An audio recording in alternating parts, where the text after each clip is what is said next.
Hey guys, welcome to another episode of Good Girls in Remission with your host, Kirsty Stewart. Kirsty motherfucking Stewart. Let's get straight into it. I'm a little bit late to the game, but I want to talk about what's going on the internet a little bit. And I want to start with the Wizard Liz.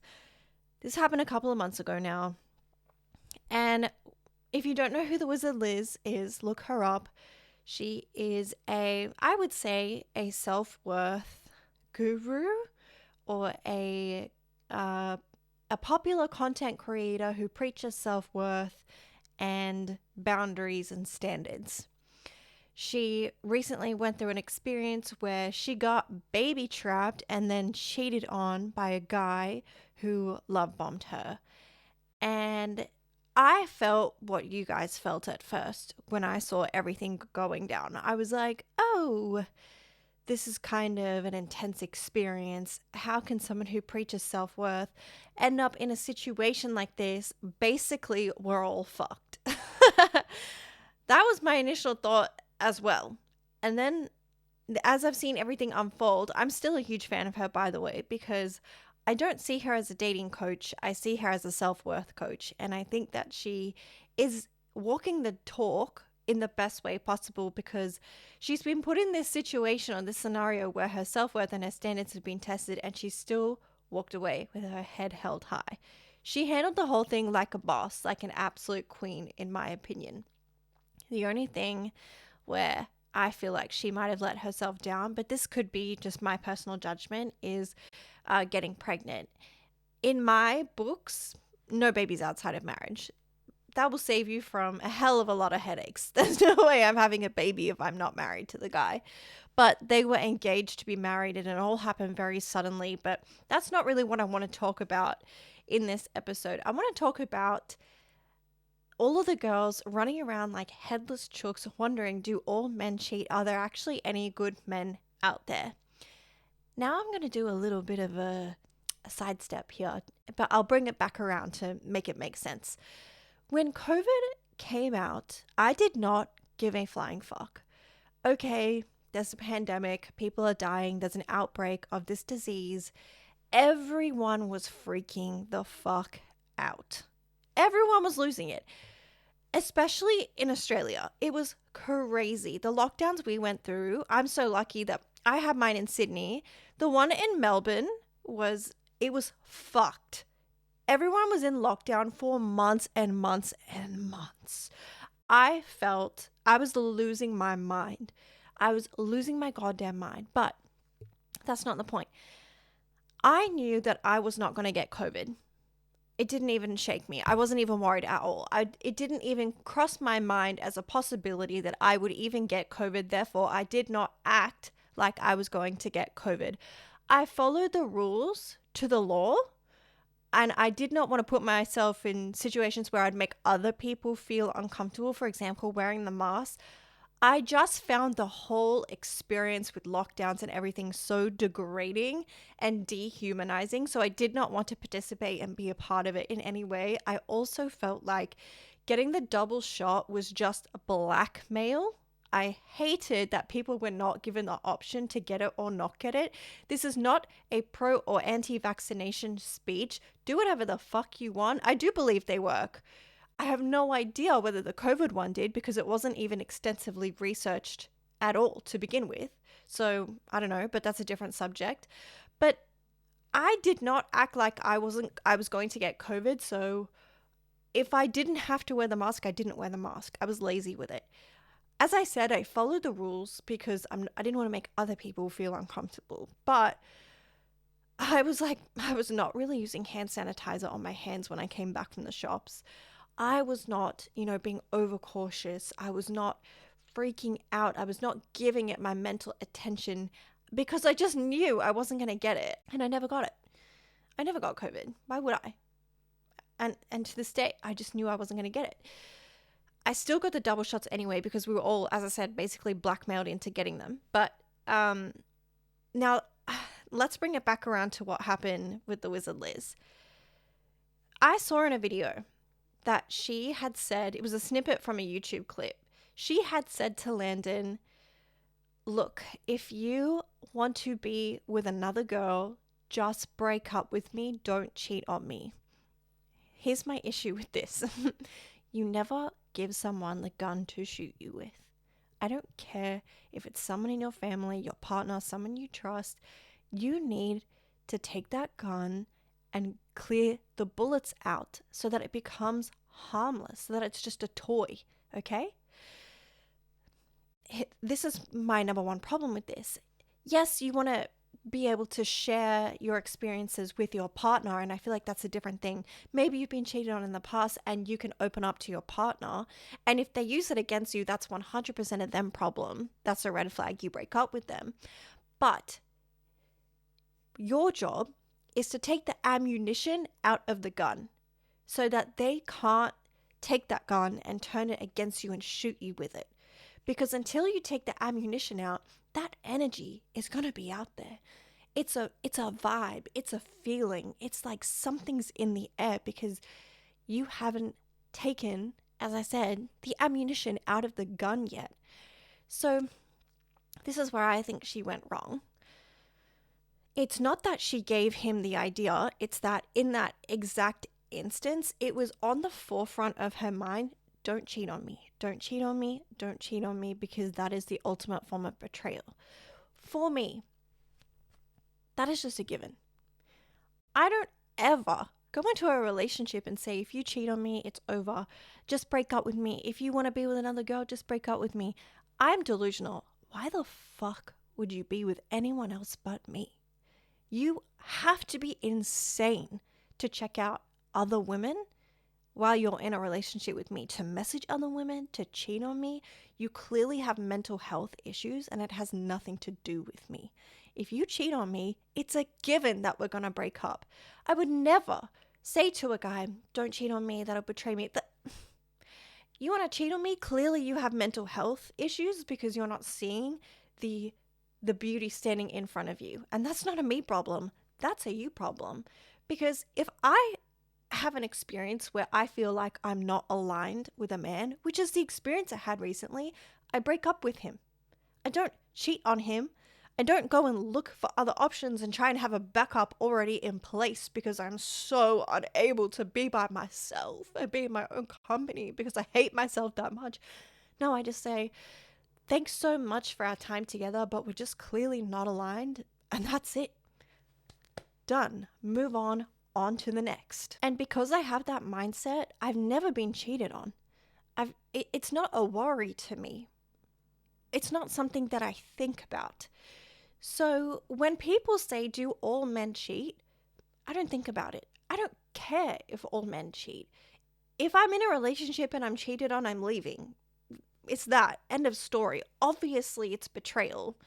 And I'm not going to argue on that. And I'm not going to bend and shrink myself to accommodate someone else's disrespect. I have literally cut people out for so much less than cheating. So good luck getting that far with me. Good luck, because I'll probably cut you off a lot sooner, because obviously there's going to be red flags beforehand if they feel like they're going to cheat on me. So I'll pick up the red flags. I'm usually already pissed off and annoyed at this person anyway. And then they usually do one thing that just sends me over the edge. And instead of me having an emotional meltdown trying to explain myself and be understood by this person who clearly is not on the same wavelength as me, I'm just going to cut them out.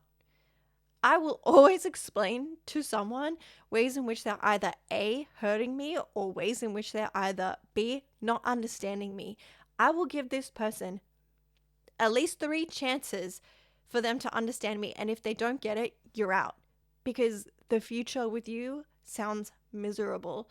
So rather than getting to that point where they feel like, I feel like in the circumstance with the Wizard Liz, probably in that situation, like if it were me and I were a guy, I would have felt a little bit emasculated and I would have felt not important. If someone had said to me, don't cheat on me, if you want to be with another guy, just leave me, I'd feel like you're sort of putting me on a pedestal a little bit, but I'd also feel like you're saying to me I'm not that important, Because I would want someone with a bit more confidence to say to me, no, I love you so much, and you'd have to be delusional to think that you belong with anyone else. That's to me is like fighting for someone to say, to show up with your full chest and your whole heart and say, no, I'm here 100%. You have me.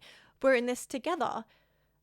That's to me what a relationship is like. So if you are thinking to yourself, oh my God, there's no good guys out there, there's always going to be red flags that indicate he's a cheater. And in that case with Landon, he clearly had a lot of insecurities going on. And potentially, look, I can't speak for anyone, potentially in Liz's situation, because of her traumatic childhood in which she didn't have and same with me as well, I didn't have the best representation of a man showing up with love. My dad is a provider. You know, he's so good at showing up in the household. No household responsibilities fell on one person. We all took turns in everything. But he is that classic provider man that shows no emotional connection. He doesn't think that that's part of his job. That falls onto my mum, and that's what I don't agree with. That is one thing that I was not shown growing up.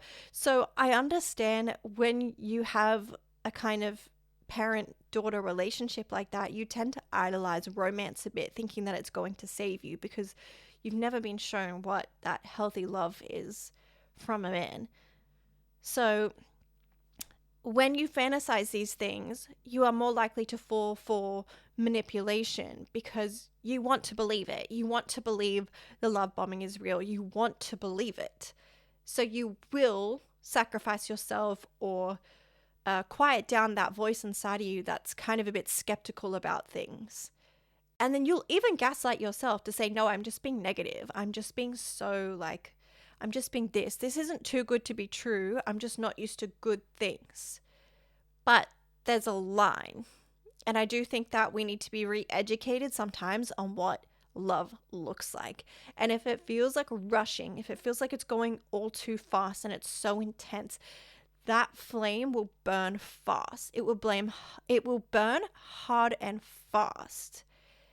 And yeah, so that's not to say that all relationships start off boring. No, they still have a flame there, but it gets built up over time. You keep adding more, timber, flint to the fire. And then over time, it gets stronger and it burns for longer. Now we can talk about also how to deal with manipulators. How do you know if you're in a situation in which you're being manipulated? You will know because your body will tell you. Always, always, always listen to your body and look at your body as well. Look at your weight. Look at the color under your eyes. Look at your skin texture. Look at the quality of your hair. Is it falling out? Is it brittle? Is it snapping off? Look at the quality of your nails. Look at how much effort you're putting into your appearance. These are all telltale signs that you are dating a manipulator. I was once in a situation in which the person that I had started seeing had said to me that he was telling a story of this girl that he had been seeing at his work, had a fling with or a thing with. I don't know what happened. They didn't properly date, but I think they were just like flirting in the workplace. He left out some details because even now telling the story, it's all a bit vague in my brain. But what I remember is him looking and sounding a bit dejected when he said that she called him a manipulator. So she has apparently said in a group work chat, be careful of him, watch out for him, he's a manipulator. And he sounded very hurt by all this. And then I remember saying to him, oh my God, that's ridiculous. You're not a manipulator. I would know. Guys, I was being manipulated. He basically told me I was being manipulated by telling me that story. It's actually so funny to look back on. Like, oh my God, it's so funny. But I was telling myself that I was not being manipulated or that he was not manipulative. But here's what I could have done in that moment. I could have asked more questions instead of saying outright, oh, that's ridiculous, you're not a manipulator. I would know. I could have said, interesting. Why do you think she called you a manipulator? I could have just asked more questions. And then his answer would have revealed a lot about him, because a manipulator is not going to outright say they're a manipulator.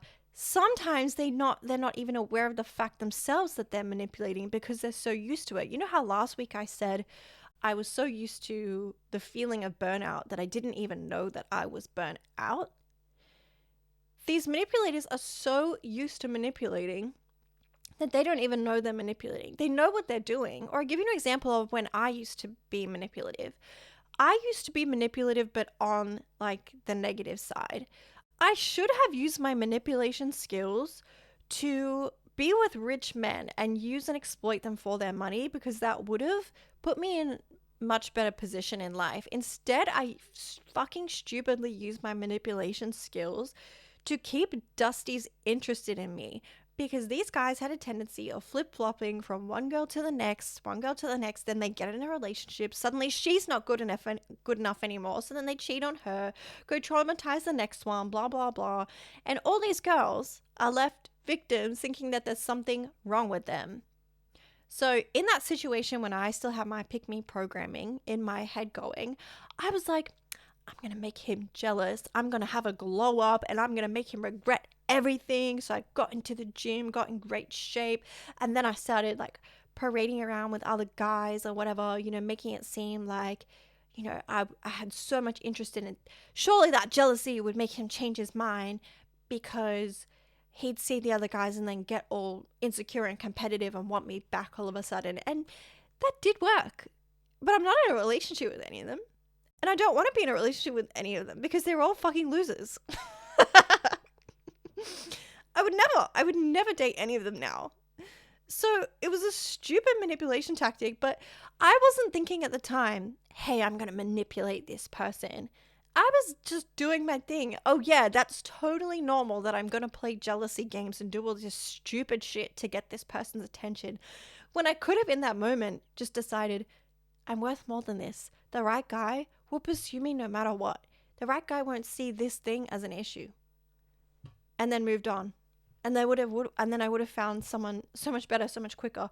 Or I would have just moved on happily by myself so much quicker than what I did. So that's the kind of mindset that these people are in, because they're so used to being insecure and when you're insecure, you are prompted by different thoughts. Like if you're a murderer, you're obviously going to be prompted by a different set of thoughts than someone who is not a murderer. You're not going to be plotting and planning how to capture someone if you're not a murderer.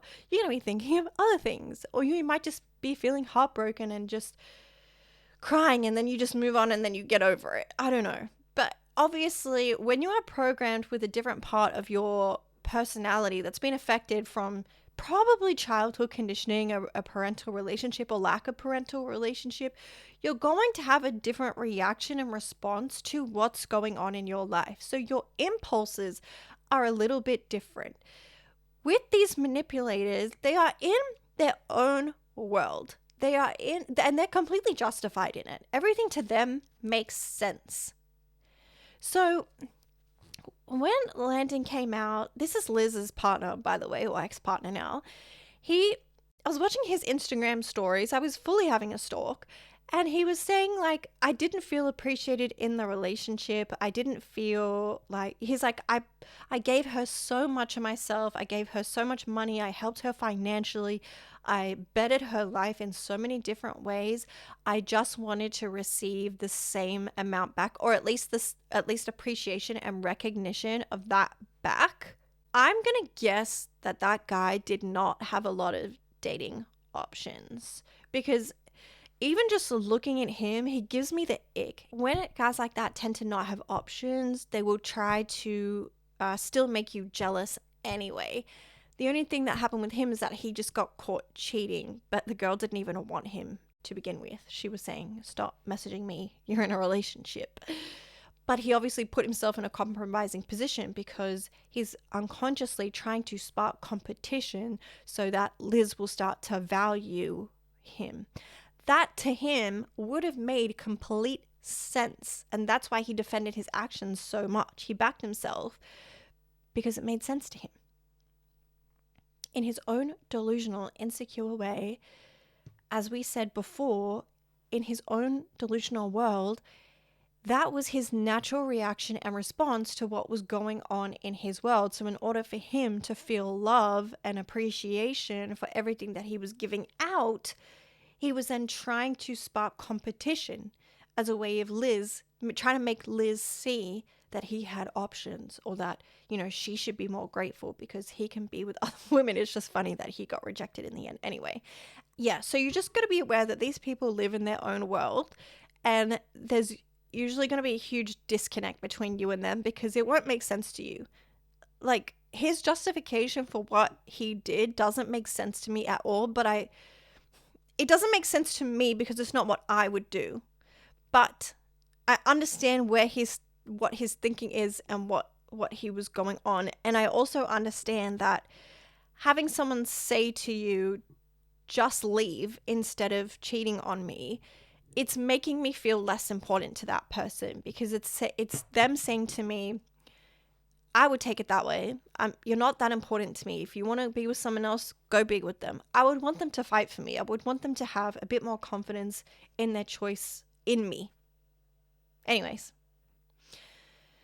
when it comes to recovering from these kinds of people, usually your self-worth is on the floor at this point, because you're going, how did I miss the signs?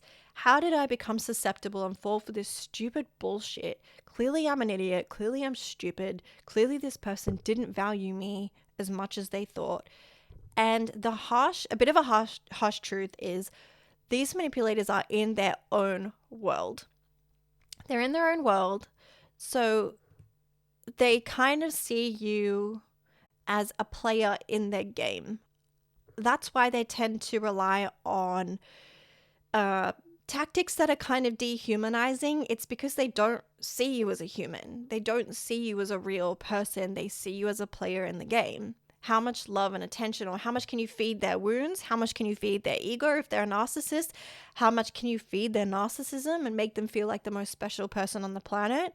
And devaluation is one of those tactics that they'll use, and that's because they genuinely don't see you as a human, so you do not have value to them. You are just a player in their game.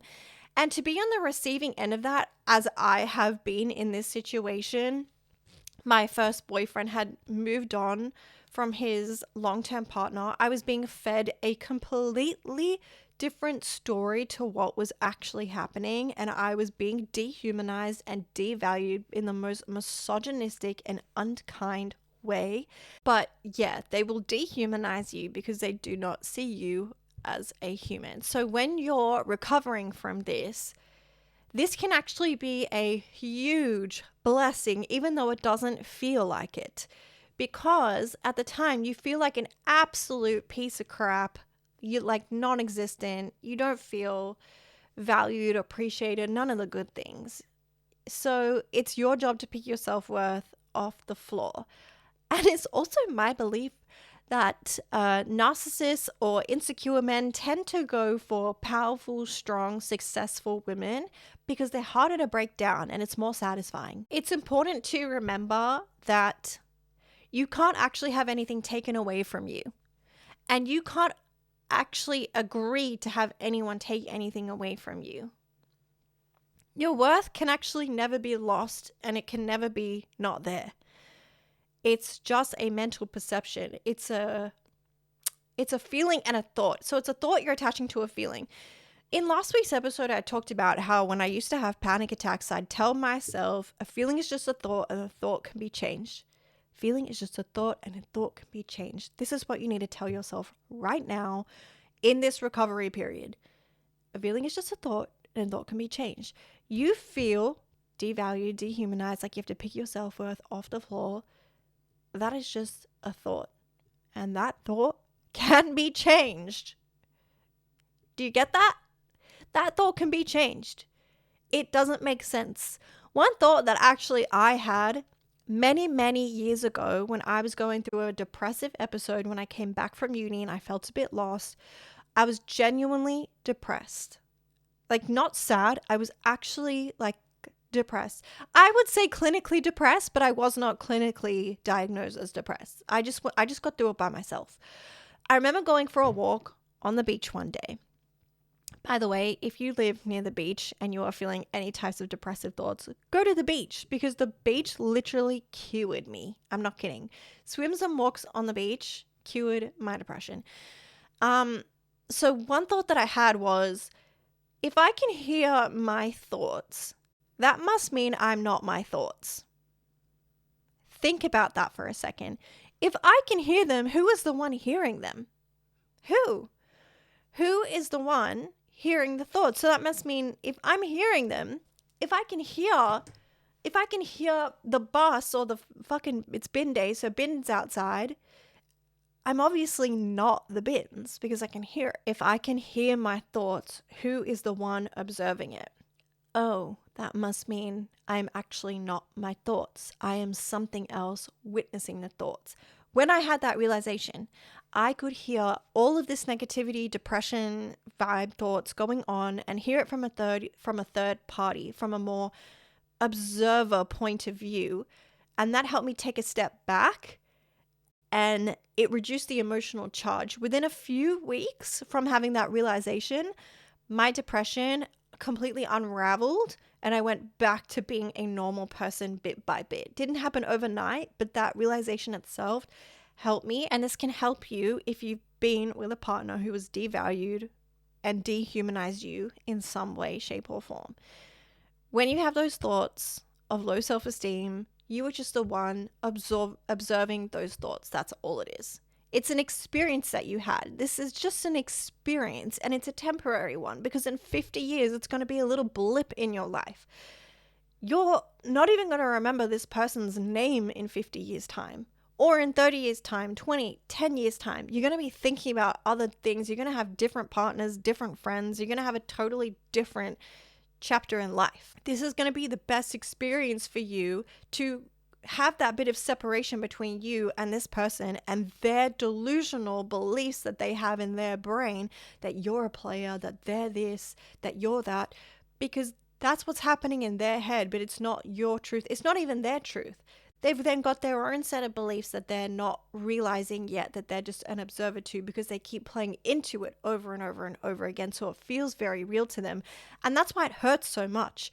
Because if someone says to you with their full chest, you are worthless, you are nothing, you are nothing without me, you'll never have better than me, I'm the best you will ever do.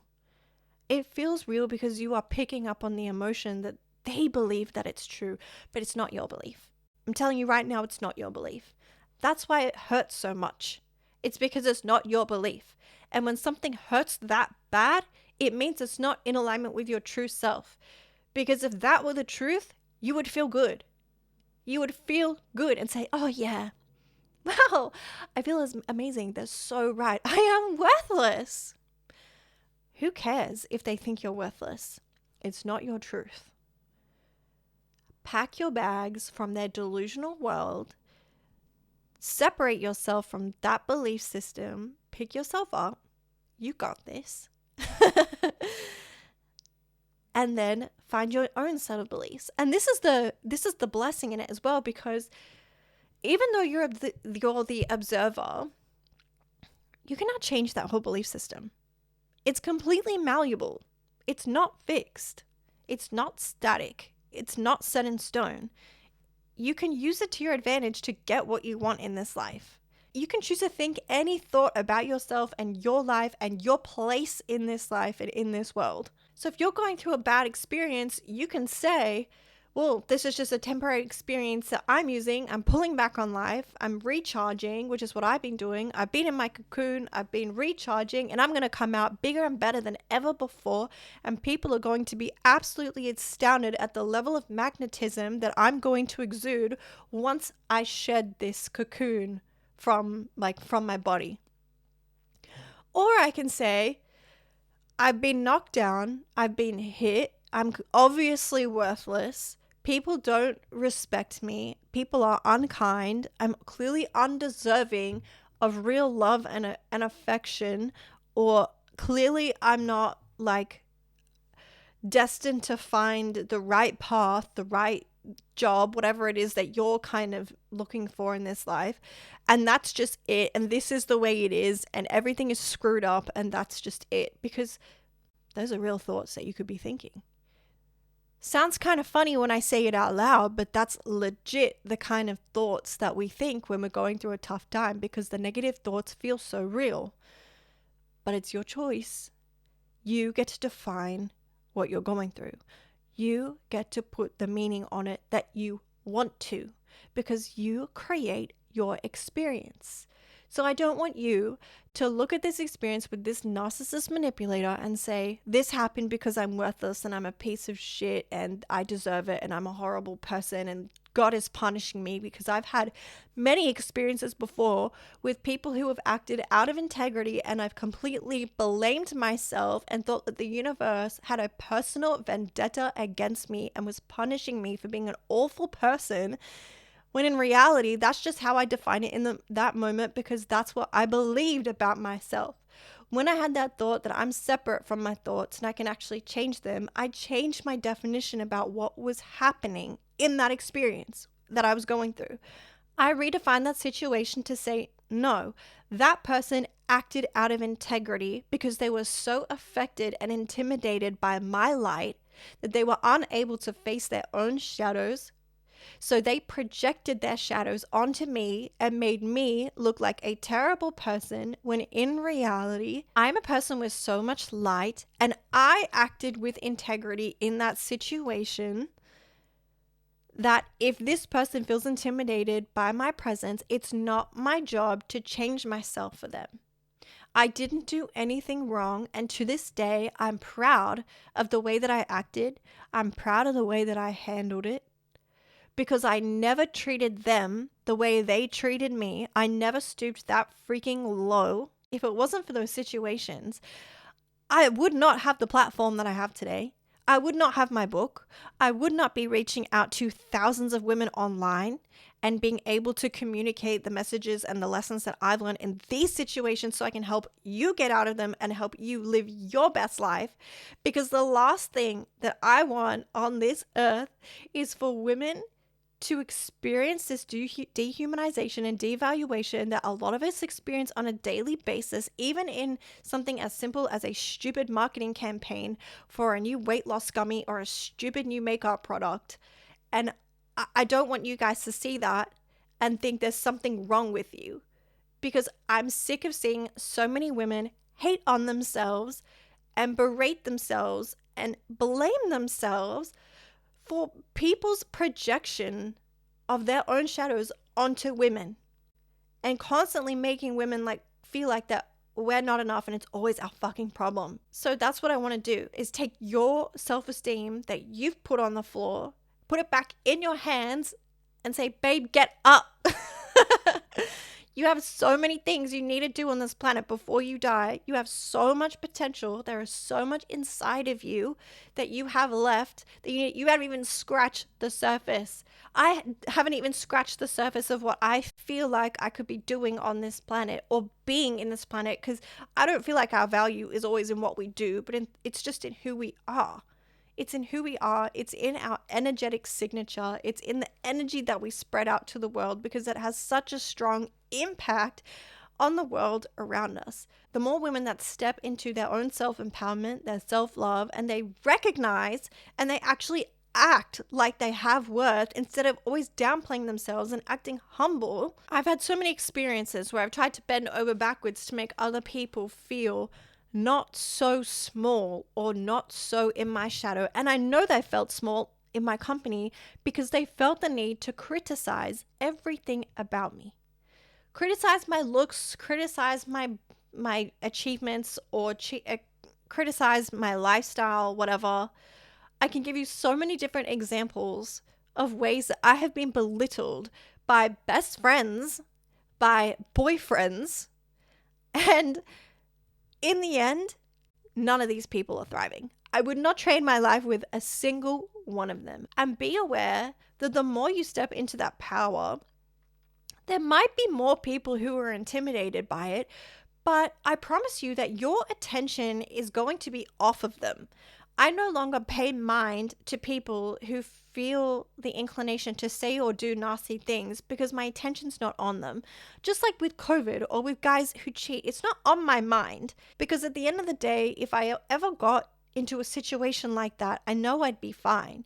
If I ever got COVID, I knew I would be fine. Even if I died from getting COVID, I'm still going to be fine because it's not that serious. So you will find that the higher you go in your self-worth and your self-esteem, and you start redefining everything to suit you, your narrative, and what you want to experience on this planet, your attention will just start going on to other things. I have nothing to prove. Nothing to prove to people who don't understand me. I do not want to be understood by people who don't get me. I don't care. I don't have an interest in using my platform to try and convince people to understand me and what my message is. I don't care. Because I know that the people who get it will just get it and then they'll stay. I don't care. Like, we get it, we're on the same wavelength. You'll hear what you need to hear from me, and you can take my messages, extrapolate what you need, and then apply it into your life. And that's who my message is for. My message is not going to be for everyone, and I don't want it to be for everyone. Therefore, I don't care if I'm misunderstood because I just know that they're not my people. Therefore, I don't care anymore if I ever get into a situation where I'm being manipulated or I'm being devalued, because I also know my boundaries and standards are too damn fucking strong. As I said, my cutoff game is extremely strong. Anyways, that is all I have for you for this episode. I hope you guys enjoyed it. Let me know if there's anything that you want to hear about next, and I will consider putting it in another episode, because at the moment I'm just kind of playing everything by ear and talking about what I feel inspired to talk about in the moment. Anyways, I hope you enjoyed. Thank you so much for watching, and I will see you very soon. Bye.